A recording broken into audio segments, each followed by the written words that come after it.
We continue with our IQP Reflections feature. I'm joined by men's rowing's Eric Motler. Eric, thanks for joining us. No problem. Nice to see you. So can you tell us about your IQP project? So I went to Hilo, Hawaii, which is on the big island of Hawaii, and my project was creating a reusable takeout container system for the city of Hilo. And this is probably an easy answer, but how did you select your location? I was just imagining the coolest places I could be for a term in the middle of winter. Being in Hawaii was perfect. I'd never been to Hawaii. It's one of the most beautiful places ever, so that was one of my top selections. And how did you prepare for it? My mom got me a travel book before. I read all about Hawaii, did some Googling, things to see, and of course completed ID 2050, learned about culture and other things we needed to know, along with other things. We'll get back to ID 2050 in a second. If this is the coolest place and it was amongst your top choices, what else was in that group? What else was awesome? I was looking at New Zealand. I was really interested in going there.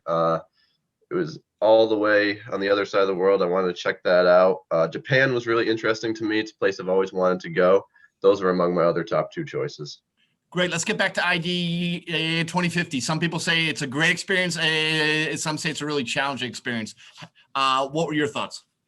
It was really great. I had a great experience. My professor was Sarah Stanlick, and the class was absolutely great. I had a great group. We learned so much about how to write a paper. For me, as a mechanical engineer, I didn't have to write many papers up until that point. So it was took a little bit getting to know writing again into that such a formal state. But through the support of our professor and through working with my group, it turned out good. And yeah, I didn't have the usual trials or tribulations that people say, but I had a great time. So what was your first thought when you got off the plane in Hawaii or when you first got to your site? Do you remember that first thought? Yeah, I think landing on the plane, looking out the window and seeing the beautiful volcanoes on Oahu is where I flew into. It was a whole different world. And then you walk into the airport and the airport is half covered. It's only a pavilion. It's so warm all the time. They don't even need to make it a full building. And I was just amazed. I didn't get the lei experience. I didn't get a flower lei placed upon me when I landed, but it was all just the same. It was good times. You got something to shoot for next time, huh?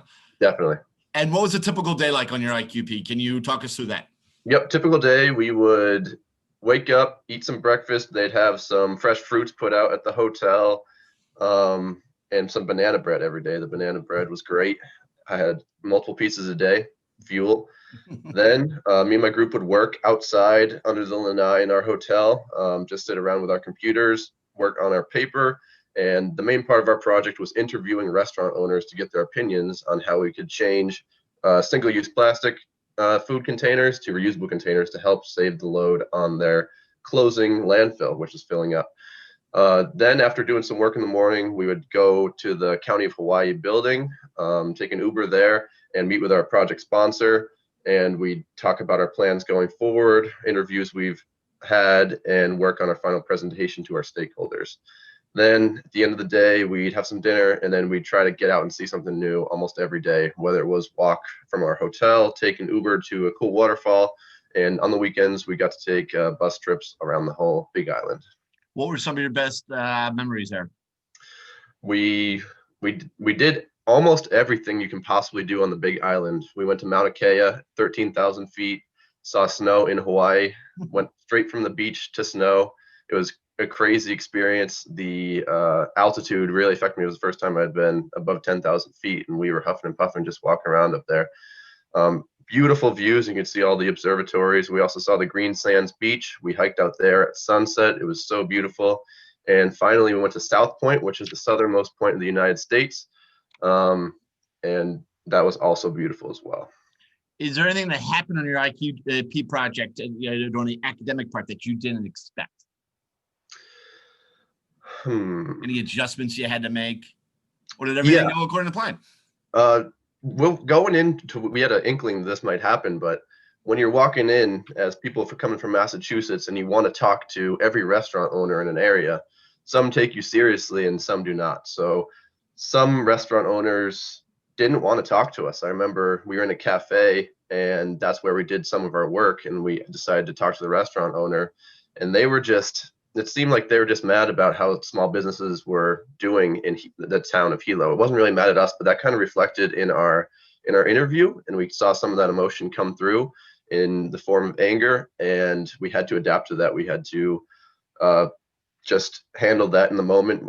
All other interviews were kind and they worked out well, but just adapting to the different way people react when you're just cold calling people and interviewing them. What just giving your overall project, what did you learn? What did you learn from it? I learned how to not be afraid to go out and talk to people when you're in a new place and people know you're not from around there, and you're going out interviewing as many people as you can. You got to put any reservations out the window. You just got to go for it. So I learned to be confident in the work that we had done and confident in myself. So that was a really good thing. I also learned how to improve my writing and communication skills, and learned a lot about recycling and saving the earth from plastic pollution. If I could take it back to October and November before with your ID 2050, or even as you're flying across the Pacific to get there, what would you have prepared any differently having gone through it now that you've experienced it? No, I think I did pretty well.